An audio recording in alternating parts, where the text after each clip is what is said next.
இப்ப நம்ம come care பத்தி பார்ப்போம். இப்ப கம்ஸ் வந்து நமக்கு பெயினோ எதுவுமே உங்களுக்கு தெரியாது. பொதுவா பாத்தீங்கன்னா பிரஷ் பண்றப்ப ப்ளீடிங் வரும்.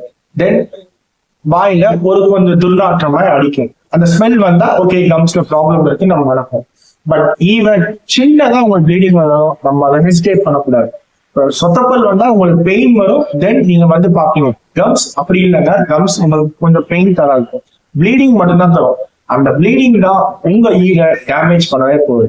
சோ அந்த மாதிரி மைண்டா ப்ளீடிங் வருதுன்னா ஒண்ணும் இல்ல, டக்குனு கார் எடுங்க இல்ல பைக் எடுங்க, ஒரு விசிட்ட போடுங்க டென்டிஸ்ட்க்கு, கிளீன் பண்ணுங்க.